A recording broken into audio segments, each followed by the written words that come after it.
여러분 안녕하십니까? 오늘의 미국 강혜신입니다. 오늘의 미국을 듣고 계신 여러분들 가운데서 몇 분이나 예전에는 한 10년 전까지만 하더라도 그런 얘기 많이 했었던 것 같아요. 교육을 위해서 미국의 자녀 교육 때문에 이민 왔다. 20년 전, 30년 전에는 거의 대부분의 분들이 과반수 이상의 분들이 그런 말씀을 하셨는데 오늘 연방대법원이 그야말로 교육에 있어서 미국 역사상 최고의 가장 기념비적인 판결입니다. 어퍼머티브 액션을 하버드 대학교와 유니버시티 오브 노스캐롤라이나 주에서 입학 사정의 인종, 레이스를 고려할 수 없다라고 판결을 내렸습니다. 수십 년 만에 이제 이 판결이 뒤집어진 거고요. 수정헌법 14조의 동등한 보호, 인종이나 아무 상관없이 동등하게 보호를 받을 수 있는 조항에 위배된다는 판결이었습니다. 존 로버츠 연방대법원장 모습이 보이고 있는데 인종을 입학 사정에 사용하는 데 있어서 부정적인 의미가 많았다고 얘기를 했습니다. 어떤 특정 인종에 대한 고정관념이 있었고 의미 있는 논점은 부족했다 하는 건데 존 로버츠 대법원장이 이 철폐를 주장하는 6의 대표 이 판결문을 쓰면서 의도는 좋았지만 여러 기준에서 실패했다.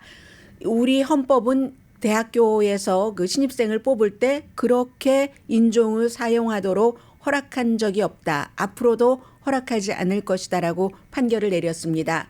그럼 이제 이 두 가지가 하버드 대학교와 유니버시티 오브 노스캐롤라이나니까 구체적으로 어떻게 얘기를 했냐면은 하버드 대학교의 어퍼머티브 액션은 흑인 학생은 백인 학생이 개인적으로 갖지 못한 경험을 가졌다는 고정관념이 있다. 인종차별 등을 이제 상상해 볼 수 있겠죠. something이라고 존 로버츠 대법원장은 표현을 했습니다. 그런데 그것 자체가 이 고정관념이라고 얘기를 합니다. 동시에 모든 양측의 원고 피고 다 동의를 하는 것처럼 대학교에 입학하겠다고 신청하는 학생들의 인생에 있어서 인종이 어떤 영향을 미쳤는지를 그렇다고 대학이 모든 면에서 완전히 금지한다고 해석해서는 안 된다. 예를 들면 차별을 당했다던가 아니면 특정 인종이기 때문에 내가 영감을 살아오면서 받았다던가 여러 그 형태의 그러한 것들은 개인적인 문제로 고려를 해야지 인종이라는 그 안에 가둬서 고려해서는 안 된다라고 얘기를 했습니다. 그리고 존 로버츠 대법원장이 벤치에서 직접 판결문을 읽는 건 아주 드뭅니다. 그런데 오늘 직접 이 판결문을 읽었습니다. 이 소송은 보수적인 그룹 Student for Fair Admissions라는 겉으로는 하버드 대학교의 아시안계 학생들도 많으니까요. 아시안계와 백인들에게 해가 된다라고 하지만 결국은 제가 오늘의 미국에서 무척 많이 말씀드린 것 같습니다.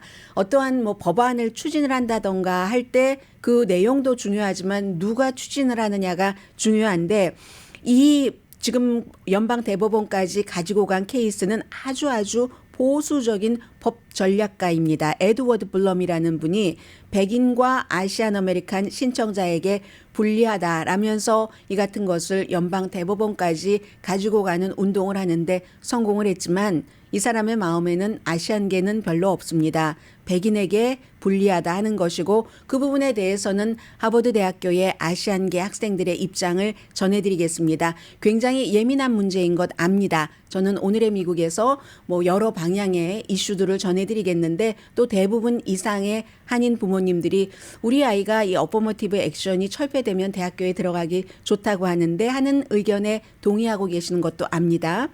일단 이제 찬성을 한 그 6명의 연방 보수적인 대법관들 전부 찬성을 했고요. 아프리칸 아메리칸인 클래런스 토마스 대법관을 포함을 해서 그리고 이제 나머지 3명이잖아요. 나머지 3명은 아프리칸 아메리칸 여성 케탄지 브라운 잭슨, 소니아 소토마요르, 라티나입니다.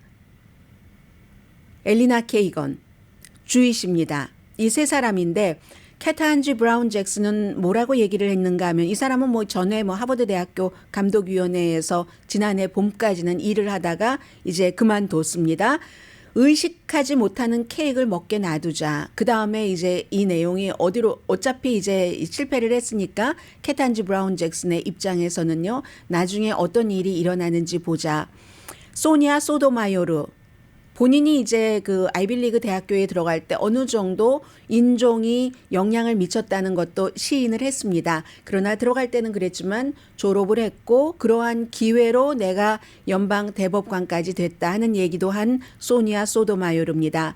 아주 그 강한 그 반대 6명의 보수적인 대법관들이 어퍼머티브 액션을 철폐해야 된다는 판결을 한 뒤에 얘기를 했습니다.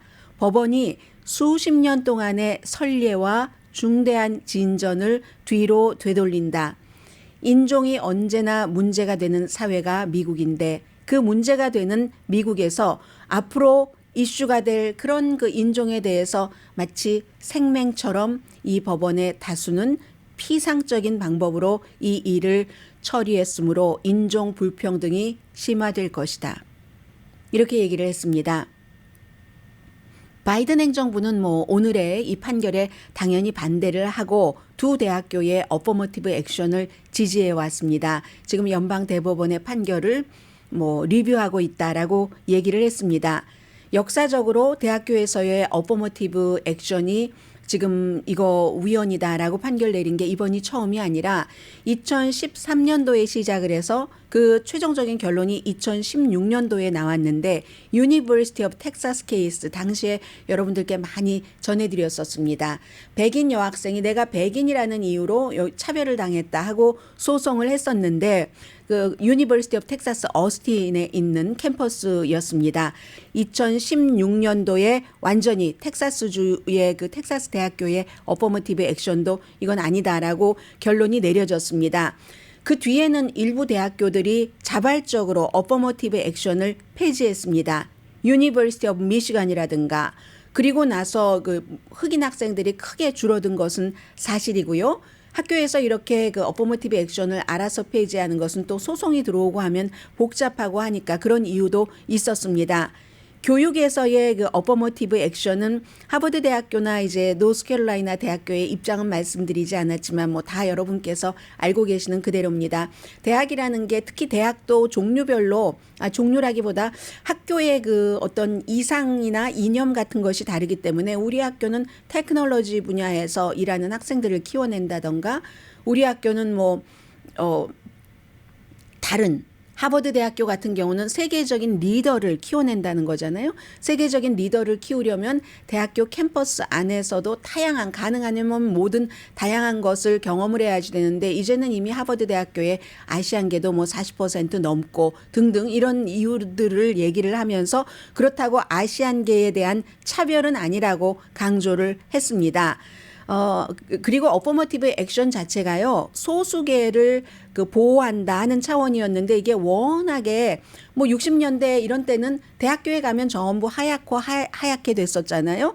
그러한 때에 막 민권운동 같은 것 일어나면서 흑인계로 시작이 된 거죠. 그렇게 해서 이제 이렇게 어퍼머티브 액션이 수십 년 동안 이어왔었기 때문에 이거는 역차별을 당한다 하고 백인 학생들이 지금 얘기를 하는 것을 긍정적인 차별이라고 학계에서는 표현을 해왔습니다. 그렇지 않으면 흑인계나 라틴계가 전혀 들어갈 수가 없으니까 기본적인 백인에 대한 우대감도 있고 그리고 백인들이 가정이 잘 살잖아요. 히스패닉계와 이런 그 흑인계보다는 해서 이제 그런 게 이제 학교의 입장이고 하버드 대학교에서 가장 많은 아시아계 학생들이 가입해 있는 협회가 지금 인스타그램에 제법 긴 글을 한 페이지에 안 써지고 두 페이지로 넘어가는 일종의 성명서 같은 것을 발표를 했기 때문에 하버드 대학교 아시안계 학생들의 입장을 전해드리겠습니다.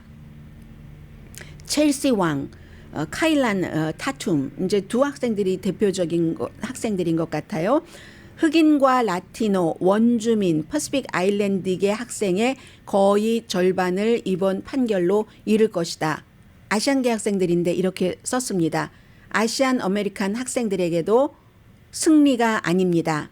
왜냐하면 대부분 그렇게 해서 흑인, 라틴계 학생들 자리가 비어나가면 아시안계가 차지하지 않습니다. 여러 이유로 백인계가 대부분 차지를 할 겁니다. 그렇게 얘기를 하면서 우리는 학교에 다니면서 배우는 성장하는 사람들로서 다양성이 얼마나 결정적인지 압니다. 우리가 자라는 이 캠퍼스 환경에서 또 커뮤니티에 나가도 그렇고 인생에 있어서도 그렇고 1976년도에 하버드에서 이런 일이 있었다고 하네요. 2명의 아시안 아메리칸 학생이 소수의 신입생 환영회에서 이 아시안 아메리칸 학생들이 거부를 당했답니다. 그래서 이 아시안계 학생들이 가만히 있지 않고 막 청원서를 받고 싸우고 투쟁하고 해서 권리를 찾았다는 것이겠죠. 그런데 지금 그 당시에 76년도에도 그 같은 분열 알력 같은 것이 있었는데 그 같은 분열은 2023년 지금 수십 년이 지난 뒤에 더 깊어질 것이라고 썼습니다. 그리고 아시안 아메리칸 학생들에게도 다 이득이 아니다라고 얘기하면서 다 알고 계시는 문제입니다. 저소득층 아시안 아메리칸 학생들에게는 뭐 이거 하나도 좋을 것이 없는 것이다. 수십 년 동안 연방 대법원이 어퍼머티브 액션을 지지해 온 것은 고등교육에서 장점도 있고 단점도 있지만 약이 효력이 더 많아서 부작용이 있음에도 먹는 것처럼 그렇게 시행을 해왔는데 이건 아니다라고 하면서 하버드 대학교의 하버드 레드클리프 아시안 아메리칸 학생 그 그룹에서는 우리는 다양성을 위해서 우리가 할 수 있는 다른 방법을 위해서 소수 학생들을 위해서 그리고 소수 학생들의 단합 같은 것을 위해서 싸우겠다 이런 얘기를 했습니다. 제가 이제 이 내용을 오늘 이제 갑자기 정해진 일이기 때문에 이제 급히 정리를 하면서 들어온 생각은 분명한 건 하버드 대학교나 뭐 유니버시티 오브 노스캐롤라이나나 아니면 엘리트 대학은 엘리트 대학이면 엘리트 대학일수록 더 하얘지겠구나. 과거처럼 그런 생각을 하게 됐고 이 지금 하버드 레드클리프 학생들이 얘기를 한 것처럼 아 정말 그 안에서 왜 그렇잖아요. 뭐 어떻게 때리는 누구보다 옆에서 어떻게 하는 누가 더 밉다고 그 안에서 아시안계 학생들의 위치도 조금 불편해질 수도 있겠구나. 그리고 또 대학을 졸업하고 나서도 이게 교육에서의 어퍼머티브 액션이지만 사회에서도 많은 어퍼머티브 액션이 있는데 그 문제는 또 백인과 대학교에 나와서 똑같이 우리가 취급당할지 그것도 더 문제일지도 모르겠다 하는 생각이 들고요. 에이시안 아메리칸으로서 지금 이 시점에 같이 힘을 여러 분야에서 합쳐야지 될 인종이 싸워야지 될 정의 부분에서 백인인가 아니면 다른 소수 인종인가 하는 문제도 어느 정도는 다 같이 가면 좋지만 어차피 사회에는 때로는 힘을 같이 먹어야지 되는 경우가 있잖아요. 그런 경우 소수인 에이시안 아메리칸은 소수와 힘을 먹어야지 되는가 뭉쳐야 되는가 백인 옆에 붙어서 다른 소수의 미움을 받아야지 되는 것인가 그런 생각도 해보게 되고요. 그리고 또 중요하게는 보수 법원이 어제는 이제 그 한 주의 노스캐롤라이나 주의 그 선거 투표에 대해서 이 다수당이 마음대로 선거구를 재조정할 수 없도록 판결을 내렸는데 보수 연방 대법원이 이게 그 온건한 것도 판결을 내릴 수는 있지만 마가 법원은 아니지만 보수 법원인 것은 맞다. 이런 생각도 해봤습니다. 그리고 내일은 또 이 연방 대법원에서 학자금 융자금 탕감 이게 위헌인가 아닌가를 판결을 내리게 되거든요. 물론 이 시간 즈음이 될 확률이 높아 보입니다.